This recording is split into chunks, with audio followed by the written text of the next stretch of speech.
Ah, tienen café ya. Está nice.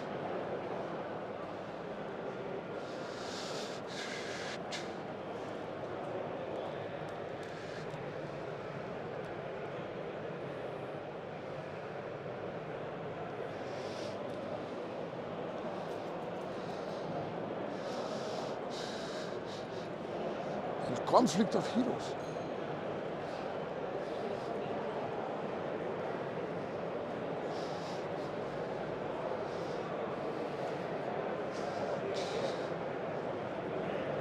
¿Ah? Sí, ya está corriendo. Mira, la aplicación de transmitir, o sea, de transmitir directo, Sí. trabaja estupendo. Y se oye nítido con los micrófonos estos. Bueno, estamos grabando ahora mismo, así que déjame ponerme a caminar por ahí con eso. Vamos a ver.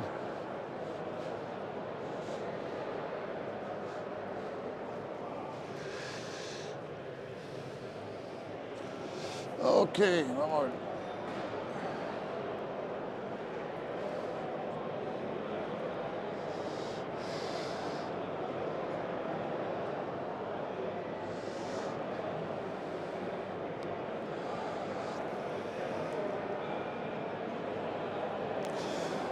Okay, January 21st, this is Friday.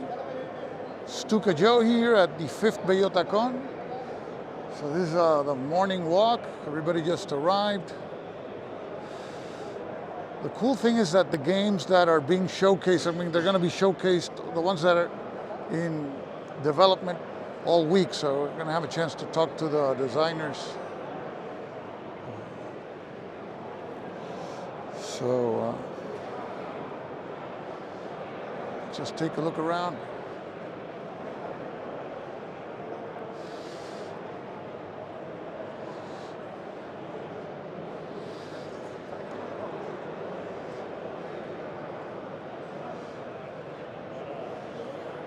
This is one I pre-ordered, the RAF, it's not RAF, this is called 303 Squadron. ¿Te animas? ¿A qué? ¿A coger una pela ahí yo? Este yo lo pedí, está en camino, no, sí, pero lo pedí la edición en inglés. ¿Pero le probaste? ¿La has probado? No lo he jugado, no. Ah, vale. Sí. Vamos a probarlo a ver qué tal. Sí. ¿Pinta bien? O sea, se ve estupendo, mira, tiene Dornier 17, Henkel 111, tiene los Messerschmitt 110, estos son los Junker 88, ¿verdad? Sí. Los Stukas, Messerschmitt 109, está nítido. Pues eso, voy a... Que si fueran a empezar ya sí me quedamos aquí. ¿Qué vais a hacer? Sí, bueno,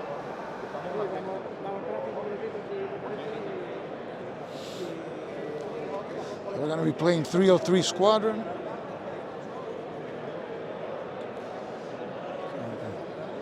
So we're going to see that develop.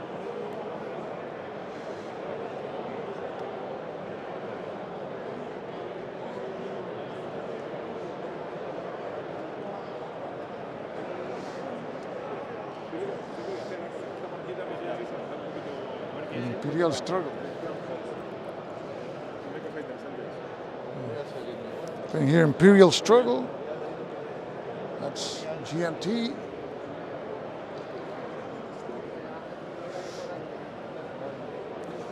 I just purchased a copy of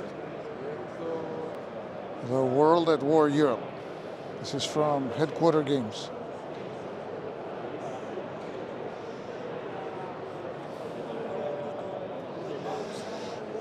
Just picked up a copy of that.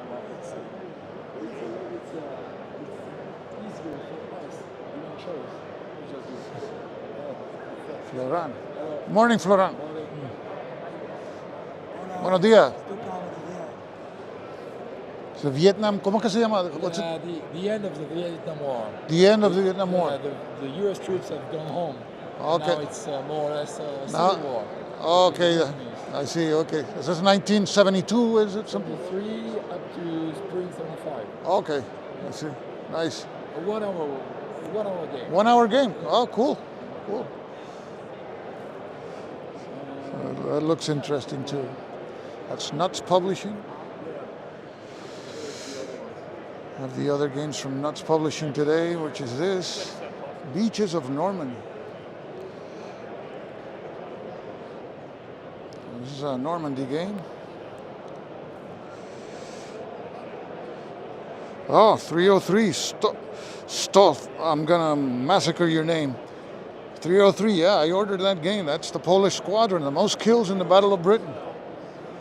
You got good reasons to be proud there. And here, this is D-Day, Beaches of Normandy. Designer Krzysztof. I can't pronounce it. Drishak. I don't know. What else is here? This is the one that Florent talked to me about yesterday. I'll have to upload that video though. This is the one, We Are Coming Nineveh. These are the games by Nuts Publishing.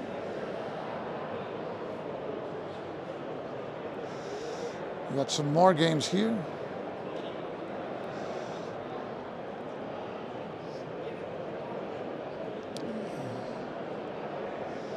I guess I'll be checking those out later. So.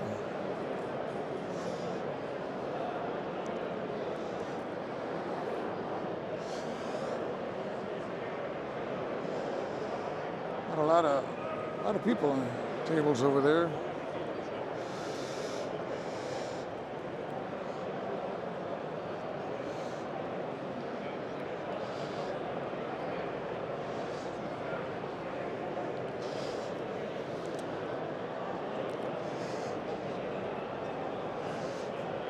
What is this? Inferno is this one. I haven't seen this one. Looks like medieval. This looks more like, oh, this is a Nevsky. Yeah, in Italy. Yep. So that's like the playtest map. Saludo. Hello. It's Loria and Inferno. Yeah, this is the Nevsky system, right? Yes. Oh, okay, so Yeah.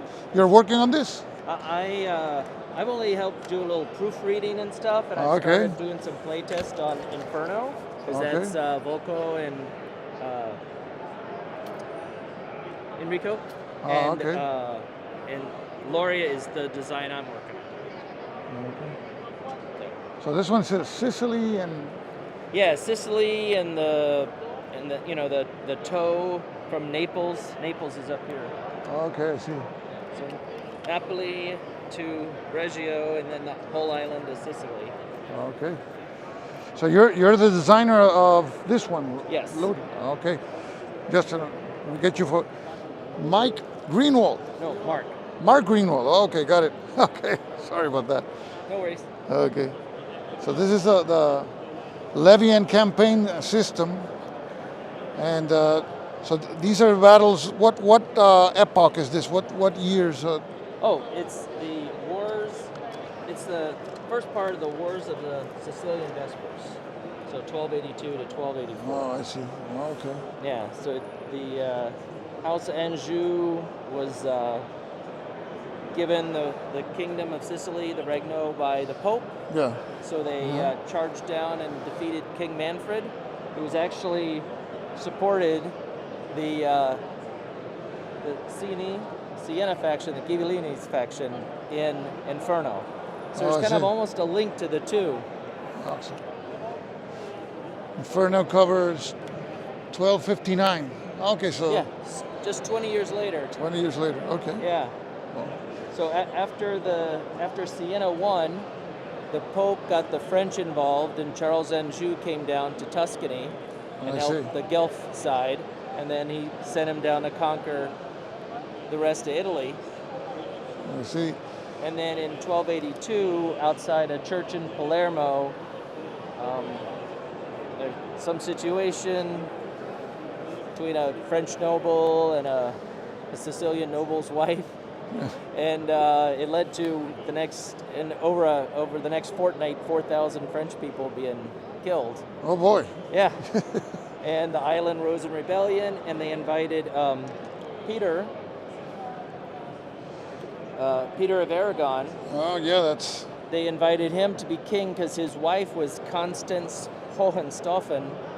She was essentially the heiress to the kingdom from the King Manfred's time.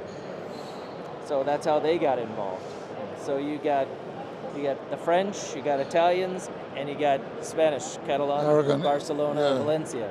Wow. Yeah. So this is it's a two-player game, right? It's a two-player game. Okay. Yeah. There's Italians on both sides, essentially. Okay, I see. So is there? I have Nevsky, but I haven't played it yet. Okay. Are there any fundamental differences, or?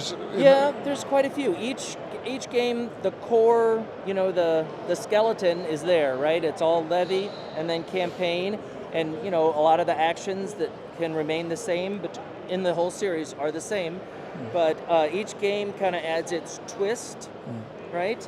So Inferno is, rather than the differences between two cultures, it's essentially a political battle between cousins, right? Because they live within 100 miles. Everybody basically lives within 100 miles or 200 kilometers. So there's a lot of treachery, there's revolts, there's rebellions, there's bribery. This is northern Italy here? Yeah, Tuscany. Yes, Tuscany. This is Firenze. Florence. Florence, yeah. Yeah. Pisa. I see. Okay. So this one's kind of close up and don't go out at night, right? And then in Lauria, the war was dominated by the sea. So the big change in this one is you'll have galleys and ships. Okay. And as opposed to them in the other set, most of the other games, you have ships so you can go use them. This one you actually gotta use your ships as assets and buy galleys and put crews on them, and you have to pay these guys because they weren't levies. You couldn't levy them. You had to pay them. They were essentially paid, salaried. Yeah, I heard someone said that campaign and levy is like the OCS of medieval warfare, something Sort like of. that. Because you gotta think in terms of feeding the people. It's not just moving armies around. It has. It's a very good training that kind of there's no good plan survives contact with the enemy, and these games really prove that point because you plan and you buy your carts or you buy your ships and you think, oh, I'm going to conquer that city down the road, and then your opponent does something, you're like, oh, well, there went my plan. I got to figure out something else. And I hope I brought enough food, and I hope I got enough carts to supply my army. And I guess you have mercenaries along the way also. This for mine, as we get towards the end of the 13th century, there was a lot more mercenary companies to hire. All throughout the background books I've read is a lot of discussion of Charles running around raising money. He gets money from the Pope. He gets money from the French king. He sells his silverware set to buy mercenaries. Oh boy. So in this one, in the other games, you would equip your men-at-arms with crossbows. Here, you have to hire the crossbows. Yeah. So you'll actually, the capability card, like the other set, you hire the crossbow and you pay coin. There weren't any standing armies at the time, right?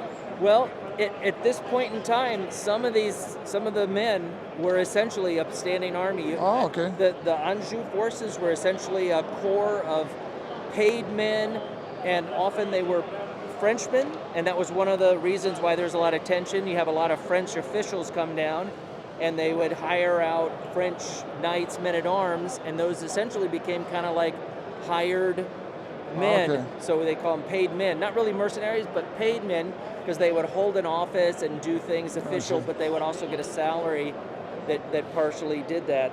And so rather than a feudal lord structure, you get sort of the beginnings of a bureaucracy. And it happens right here in the Regno. Okay, interesting. And it's pretty interesting. Yeah. There's a a good book about how some of the things that were in the Regno actually got moved up to France through one of the guys, this Robert d'Artois. He's, of course, one of the king's cousins at the time, and he ended up being the co-regent of the Regno for a while, and was kind of implemented some of the bureaucracy and stuff, and then he went back to France after he was no longer needed here, and he helped one of the French kings possibly implement some of these changes that later led to more centralization in the French state. So it's pretty easy. Interesting, very interesting stuff.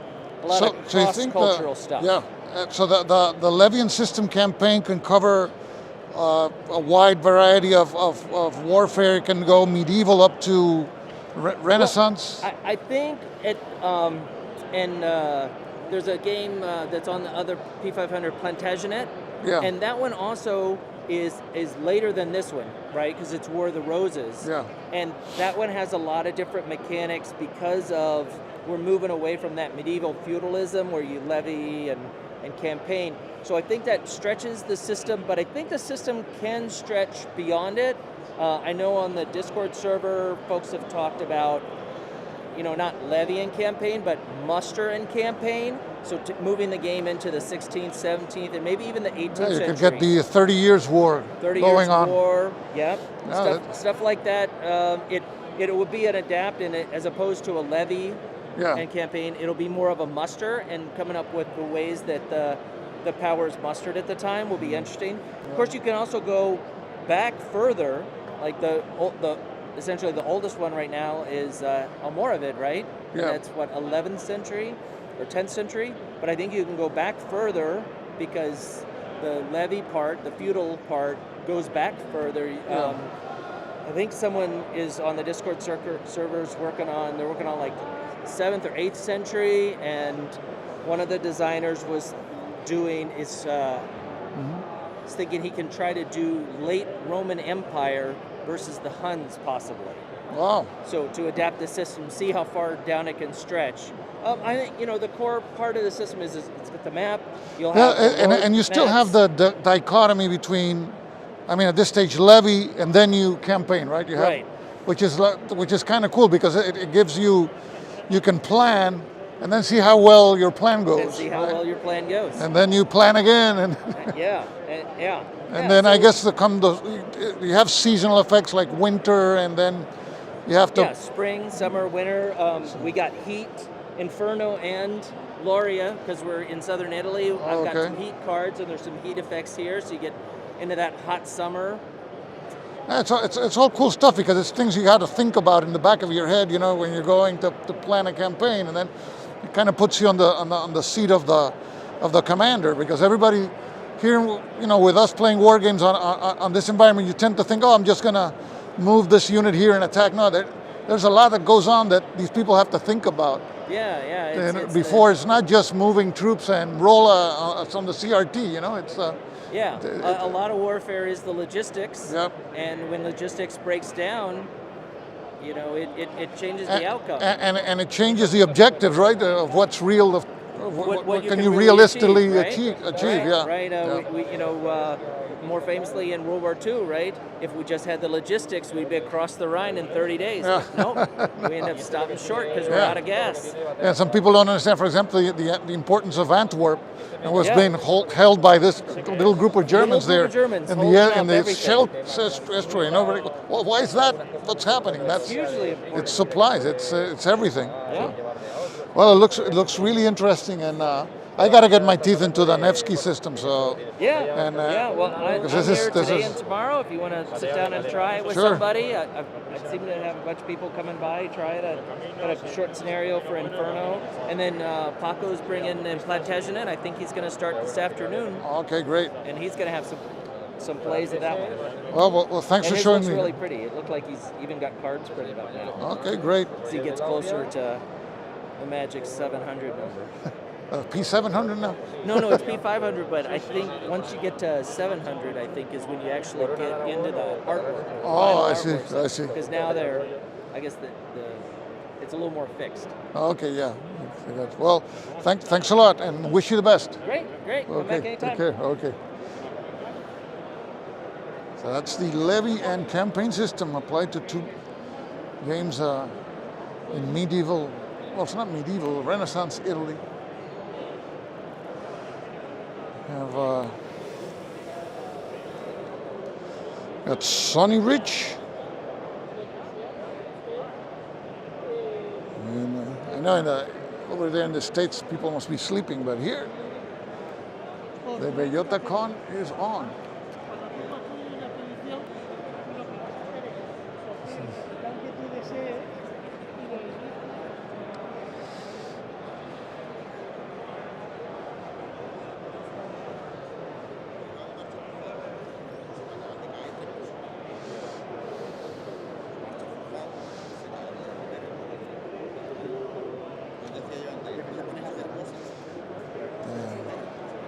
I think this is a Napoleonic game. Uno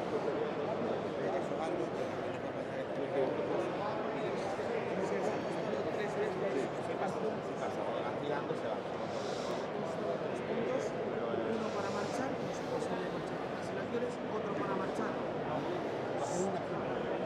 Cada vez que te activas hacer solo una acción con cada fuerza. Aunque te sobren puntos. Una acción con cada fuerza. ¿Tú sabes que voy a llegar aquí en septiembre? ¿Cómo que dices? ¿Con este tío? No lo tengo que ver. I think it's some Napoleonic game here. Downfall of Empires, which looks interesting. Gano yo y como no, si tú estás, o sea, yo no asumo baja porque el tuyo era medio punto. And another table of Downfall of Empires. Actually, we got 3 tables of Downfall of Empires.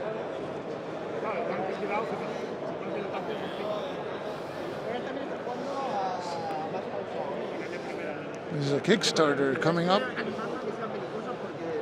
Downfall of the Third Reich and Downfall of Empires, World War I, World War II by Do It Games. Okay. I think that company is in Barcelona, actually.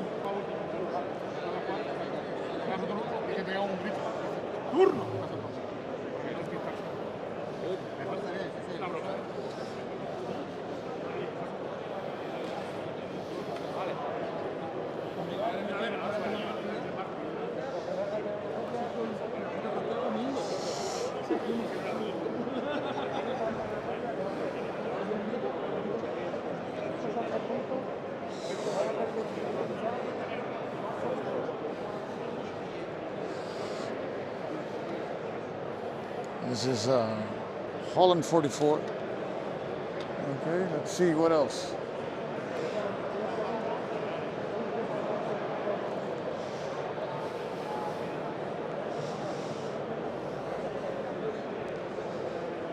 Manstein's Triumph.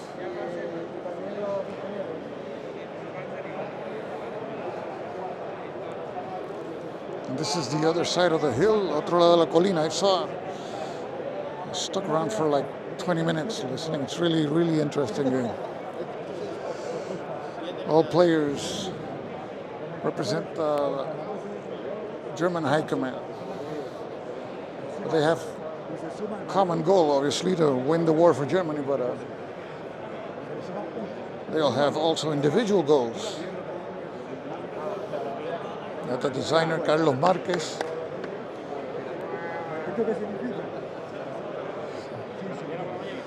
And here we have Tributo de Sangre, the annual campaign there.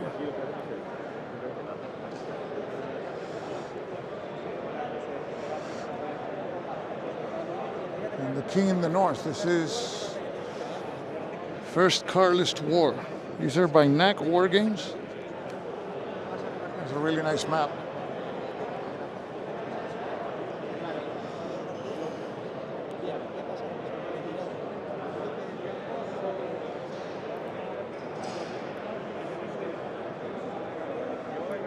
And the Charge of the Three Kings. Successors. More Charge of the Three Kings. We have the 30 Years War game over here.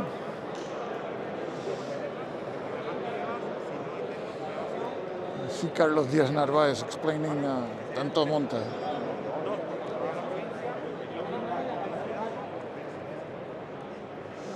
Solo me gusta más de uno lo que hay por aquí, ¿no? Hombre, Aquí estamos en vivo. coño, por aquí está. ¿No conoces a.? ¿Hay otro por ahí? Sí, coño, uno lo que me ha dado.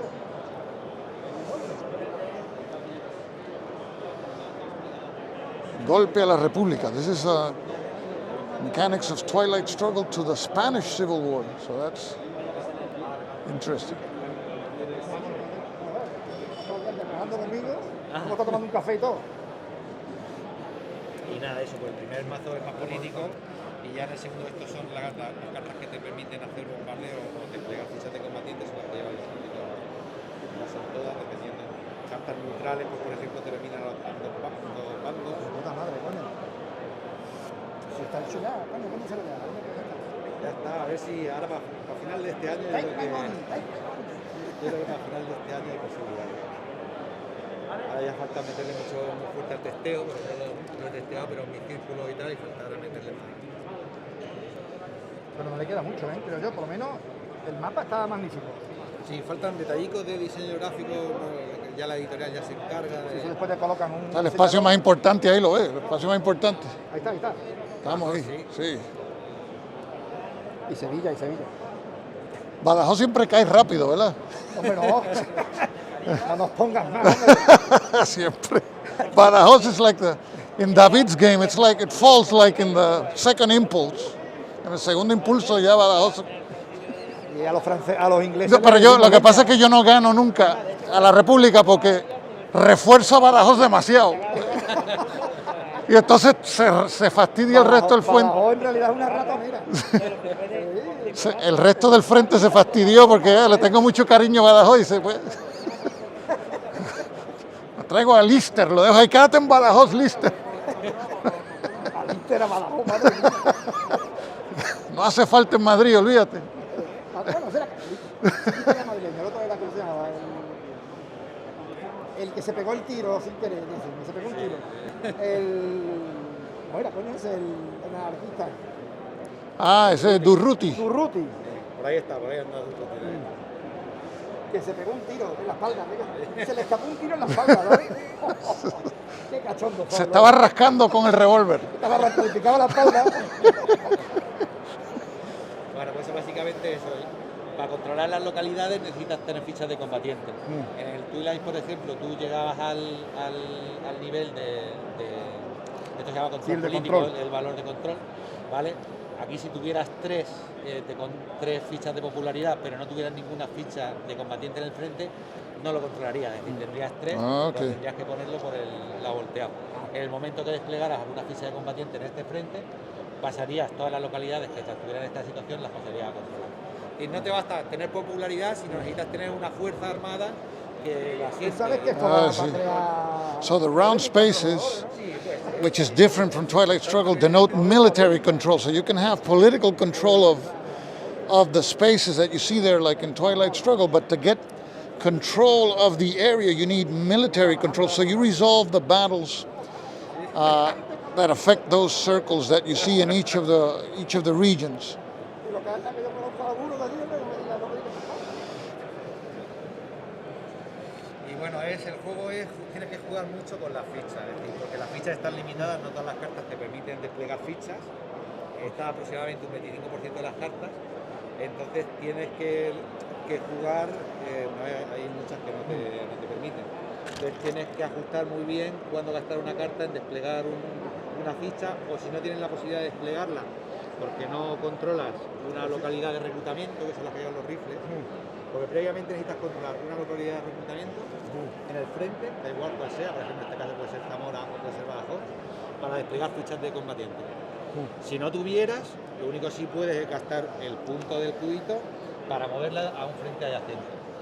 Porque por algún efecto esta carta, la carta de puntuación de este frente ya se ha jugado, y dice, bueno, necesito desplegar aquí una ficha sí o sí para poder controlar ahí localidades. Y no tengo posibilidad ahora mismo de desplegarla porque no tengo el control de ciudades de reclutamiento. Porque no tienes la posibilidad de mover hasta un máximo por ronda. Es decir, aunque aunque tuvieran 2 cubitos no podrías moverla 2 veces. Y hay ciertas áreas que no tienen el círculo, ¿no? Porque en Galicia no veo. No, porque este es el frente del norte. Ah, porque ok. Los frentes vienen señalados por la parte de arriba de las localidades, que es verde, es como una Oh, torre, ya el veo, frente. ya veo. Entonces, todo el frente, este círculo representa las tropas de toda esta zona.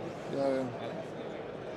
Igual que, por ejemplo, este círculo es el frente no peninsular, representa las tropas que hay en las islas y en el norte de África. Esto, bueno, posiblemente se mueva aquí para no crear más confusión a otras zonas, pero estas tropas se supone que están desplegadas en algún punto de El protectorado, en el protectorado. Sí, Me habrás puesto bien en la benemérita, ¿no? sí, dentro de Y- lo posible. De hecho, la carta de la Benemérita es neutral, porque está como se partió ahí en dos, la puede jugar cualquier bando. Y Varela, ¿cómo es? Mola, el avión se le cayó. Sí, también se le cayó el avión. Y Sanjurjo, el avión se le cayó. Bien, son Oye, casualidades. el dragón Rapid no se puede caer. Ese no se cayó. Ese no se cayó. Problema de contratar Pero a los eso, oye, tiene un mecánicos, problema de decir los mecánicos, solo había uno bueno en España, parece. El Mola no, el Sanjurjo, decían que se estrelló Sanjurjo. porque llevaba el uniforme dentro del avión. Le pesaba mucho. Le pesaba Aquí mucho. está el Hay que despegue ser cacho- trágico de Sanjurjo, lo tienes aquí. Sanjurjo, es que también, sí. O sea, exacto. Ahí está la carta que representa el accidente. Este Sanjurjo, Sí. el regordete. Bueno, el bien hecho, como yo. Por Dios.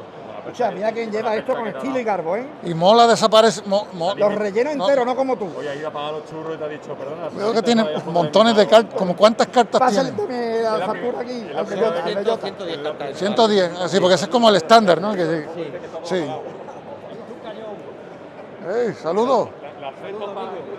Tu vídeo y lo de Agustín Barrio aprendí a jugar a Down of the Fence. Dawn of the Sets, mira, pues ya sí, vi tu comentario.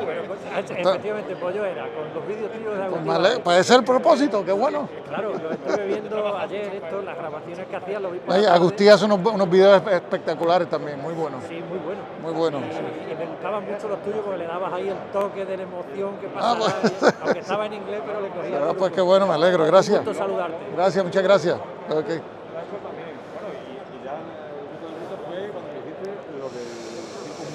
Yes, this is a con in Badajoz, Spain.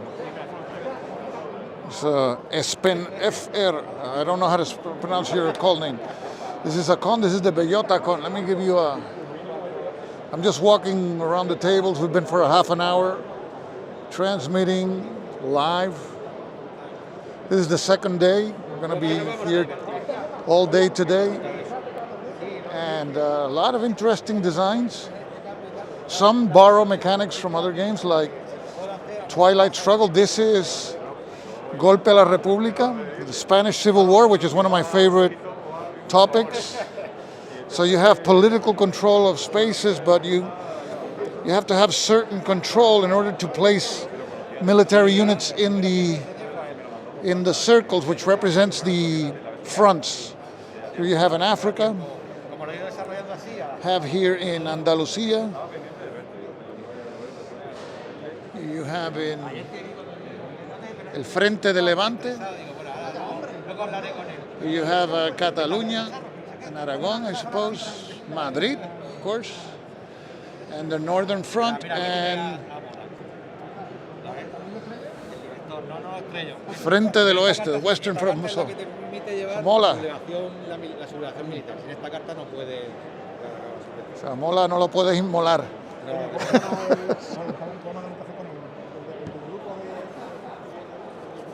Y las cartas son como en el Twilight Struggle, o sea que hay un mazo común, ¿no? Para los dos jugadores. Exactamente, sí, hay un mazo común. O sea que y hay eventos que pues no le sirven a uno, Claro, yo puedo ejecutar eventos pero contrarios si la juegas. se los tienes que ejecutar como quieras. Y tú puedes escoger si ejecutas el evento primero y los puntos después, de la misma forma también. Sí, bueno, tú ejecutas el evento si es tuyo, Sí. digo, los puntos si son tuyos y el evento si es del contrario se ejecuta Ok. automáticamente. Pero si en la carta la estás jugando tú y es tuya, puedes elegir lo que quieras. O bien el icono de abajo. Luego hay cartas que tienen una iconografía también de bombas, que es lo que en la fase segunda, en la fase tercera, es lo que te permite hacer la acción de tirada de bombardeo. En la primera fase del juego, durante está la República, no se puede O hacer. sea, hay como 3 épocas. Sí, exactamente. Ok. Interesante. Y tiene, yo sé que en el Twilight Struggle hay un mecanismo que es la carrera espacial, que cuando tú no quieres que una carta te haga daño. Sí. ¿Aquí tienes algo parecido también? Es lo que es las relaciones diplomáticas. Ah, ok. Pero no es el track en el Twilight es lineal, ¿vale? Es una casilla lineal. Sí. Aquí tienes la posibilidad, tienes 2 recorridos. En vez de cuatro mejoras o ayudas que te proporciona el Twilight, aquí tienes 8. Ah, pero ok. es el recorrido, tú cuando llegas a esta casilla tienes que elegir subir por arriba o por abajo. Si eliges ir ok. por abajo te haces con la mejora, pero a lo mejor te interesa esta mejora. Por lo tanto aquí tendrías que avanzar por arriba, para ok. luego, porque luego el recorrido en estas es único, solo puedes avanzar por aquí. Hasta que no llegues a otra casilla que se bifurca, Entonces. no puedes elegir. O sea Hay que mejoras que son de ámbito más militar, otras que son más de ámbito político, que te permiten colocar más popularidad, o te permiten colocar una ficha de combatiente. Depende del tipo de estrategia que estés siguiendo o que te interese en ese momento, irás por arriba o por abajo. interesante, porque tiene la bifurcación de lo político con lo militar aquí. Exactamente. Sí. Interesante, sí. Ahora hay la diferencia, por ejemplo, cuando tú juegas una carta para eliminar el efecto del contrario, lo que sí hace aquí es que tú, aunque tú elimines el evento, sí puedes seguir jugando los puntos de operaciones. Ah, ok. ¿Sabes? Ah, ya veo. Es decir, el evento no se va a efectuar, pero tú los puntos de operaciones sí los vas a poder. Ok, ya veo. Este es los turnos, ¿no? Tiene. Sí, con las tres fases. La primera fase, que es la República. Alfonso. La segunda fase, Déjame que ver. es en armas, que representa cuando se da comienzo la guerra civil. Y Sí. la tercera fase, que es en ruina, que serían los últimos años de la guerra civil y de la posguerra.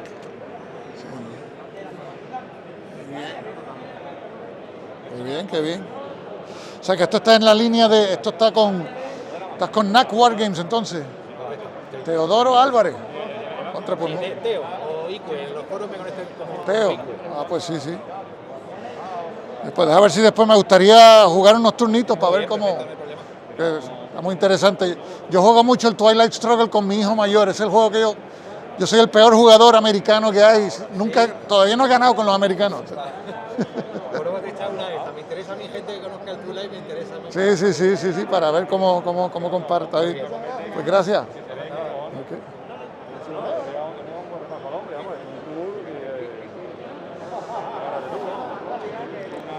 We got Hethwill from Portugal. How you doing, man?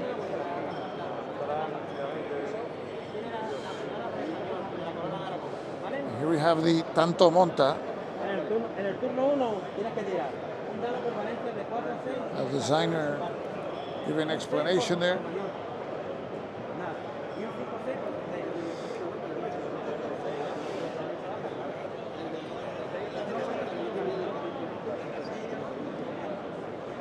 La carga de los reyes.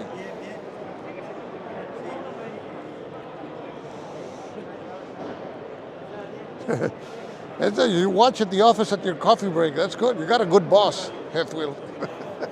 That lets you watch this in your coffee break. No, I'm just kidding. So yeah, it's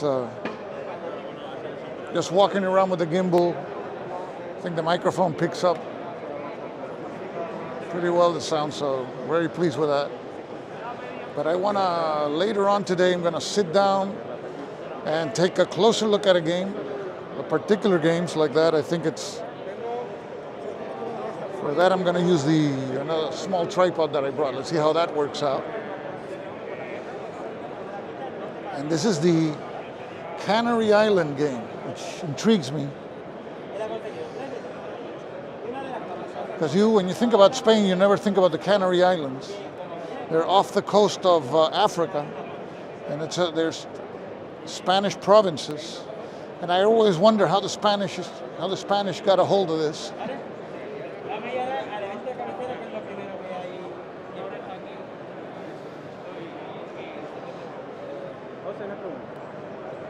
¿Estás en directo? Estoy en vivo. Vale, pues. Está bien, ok. Búscame después. Está bien. Es por la cena esta noche. ¿Tu mujer viene? Sí. ¿Ah? ¿Tu mujer?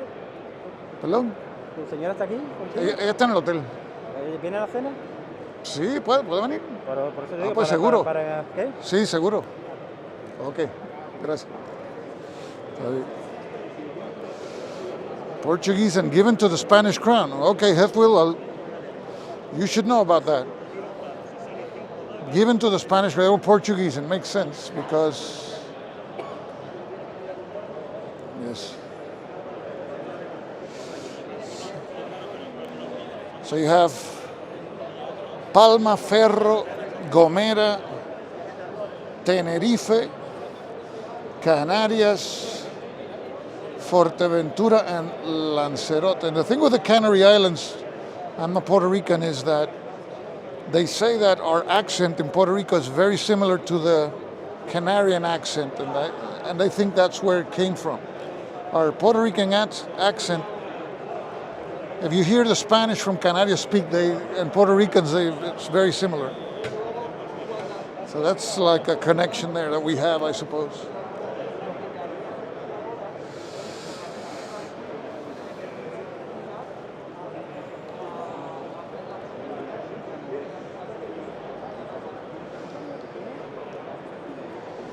We got a lot of people today.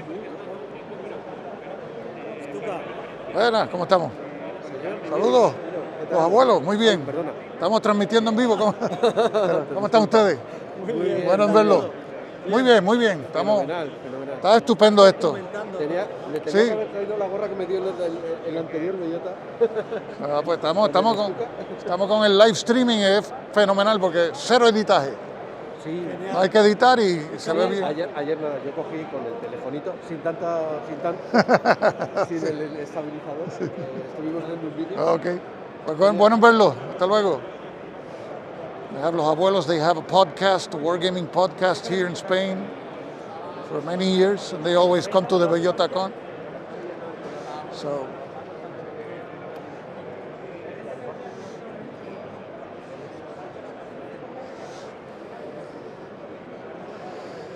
So we've been on for 42 minutes, uninterrupted. And Luis Miguel,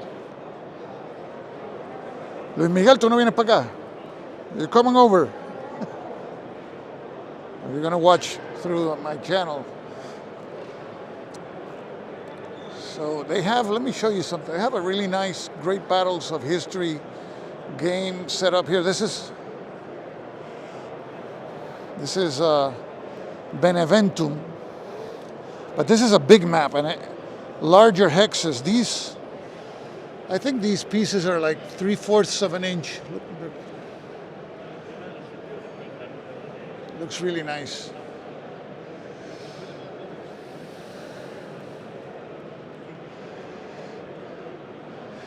Una pena, Luis Miguel, año que viene. El otro lado de la colina, MCP, let's go over there. Before I started transmitting, I was sticking around for the rules explanation. That's one game that I've been looking forward to. There's a lot. Let's take a look at it for a while. Here we have it.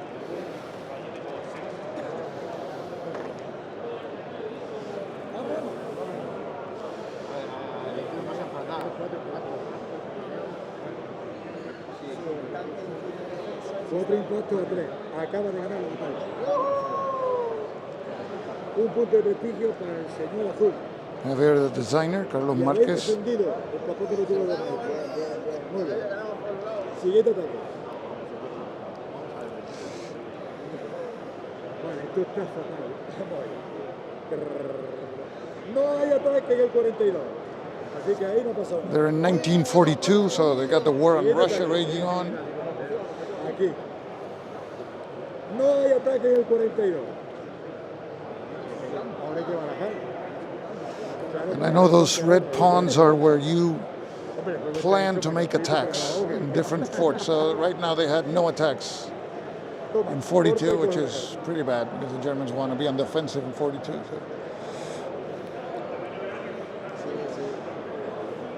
Evento estratégico. A strategic event. Now they're going to check the. Octava fuerza aérea de los Estados Unidos. Si Estados Unidos está en la guerra, se va al fondo. Se resta una y controla la naval de Alemania. Y hay que ver si se muere un general. Sí, tira un dado gris. Si sale una cruz, una máquina, se muere un general. Now.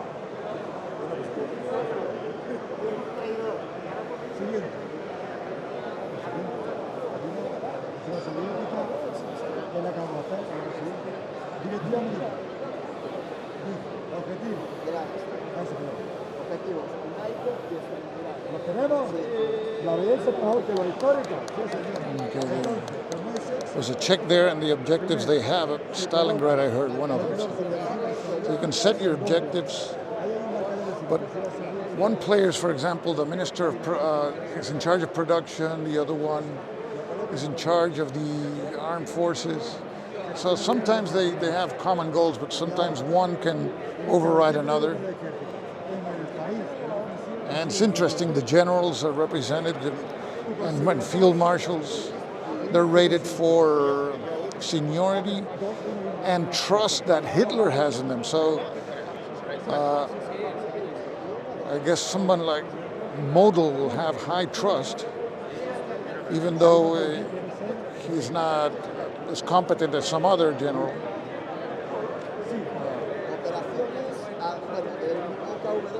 And then events during the turn can eliminate. You can have a general and you're advancing your particular army. I think each of the players has an interest in particular army or something, and then the event will eliminate the general that will represent the general getting sacked. If the general retreats, he starts to land in disfavor with Hitler, so he starts to lose his power. It's really, really interesting, all the events that can happen. Lo mismo, tenéis más 1, más 2 por Creta, tenéis que sacar 7 en un dado de 6. No, que es la operación.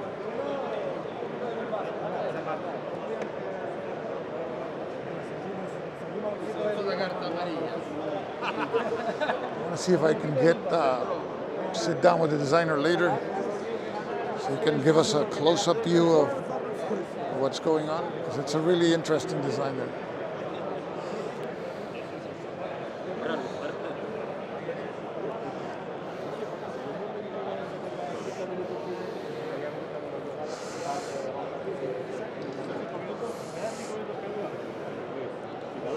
I think there's an option where in the game things can get to a point that then you can try to overthrow Hitler. I think that's also in the game.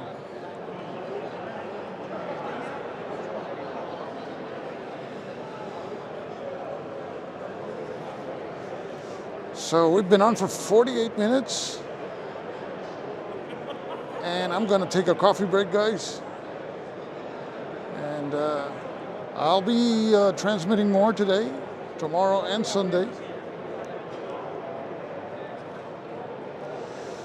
So I appreciate you guys tuning in.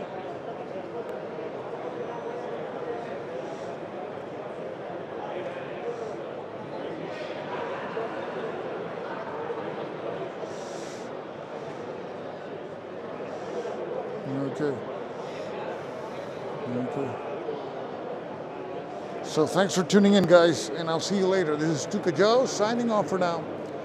Thanks for watching.